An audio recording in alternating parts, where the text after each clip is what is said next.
time for some tea with tea on this Talk Therapy Tuesday. I'm Tanya McLean-Nicholas, licensed marriage family therapist and owner of Renewed Hope Counseling. Today is the day that some people will be getting dressed in costume and putting on their mask to enjoy the end of October festivities.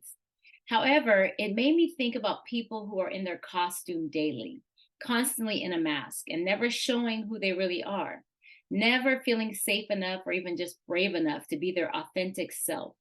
This past weekend at a conference, I got to talk a lot about the word authenticity, the ability to be true to your own personality, your values, your spirit, without the pressure to act or to be someone or something else.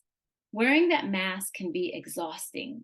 So let's talk about the benefits of being authentic. Go ahead and grab your tea or your coffee, whichever you prefer, and let's dig in.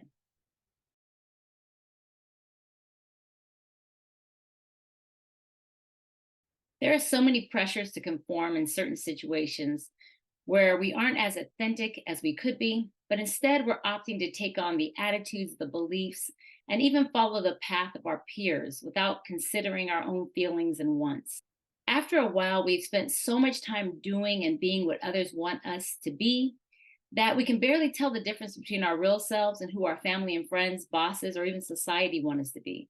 And over time, we lose the confidence and trust in ourselves, which will prevent us from being genuine and having genuine relational connections.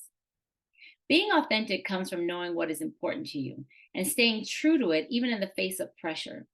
When you're operating out of authenticity, you positively impact how you express yourself, who you connect with, and who you decide to spend your time with.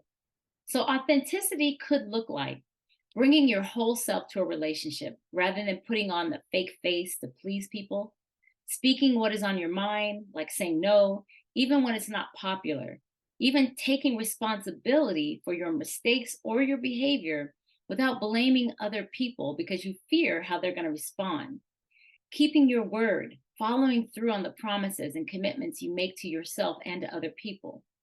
The reason why this is hard to do and conforming seems much easier is very similar to the reasons I gave for people pleasing.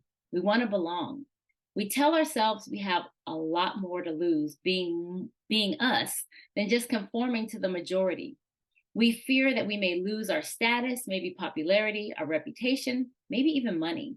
So it becomes easier to push our true feelings, our thoughts, and even our personality away.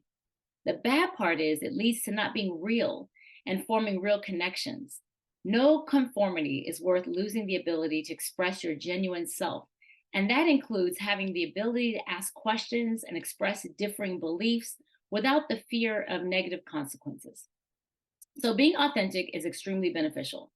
First, it's important to know yourself, know your feelings, your desires, your likes, your dislikes, your strengths, your weaknesses, and just embrace them and accept them all. In doing this, you're going to gain greater confidence in who you are and even what you're capable of. This will also open the path for a greater respect from other people. Being authentic will lead you to invest more time in your passions and your pursuits that will keep you moving forward towards your destiny. And being authentic will help you to build deeper relationships with the right people. They'll be more rewarding relationships because they're going to allow for each of you to express your genuine selves. Your confidence is going to rise because you're going to learn to trust yourself.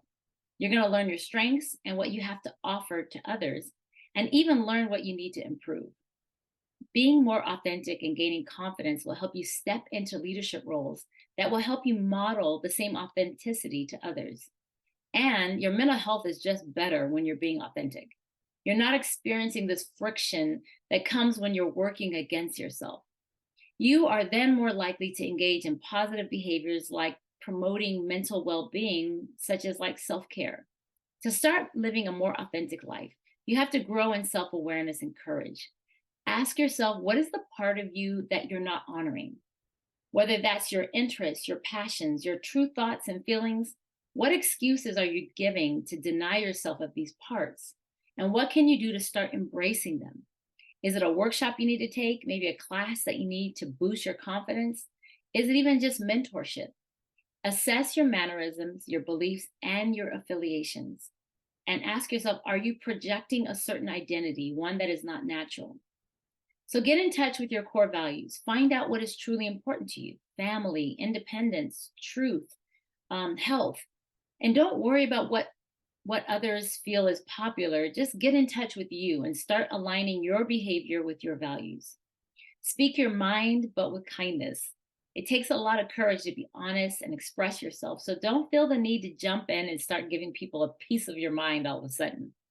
Practicing speaking boldly and firmly, but with kindness, take baby steps. And when you're in situations where you typically remain quiet, in small doses, speak up and share your ideas.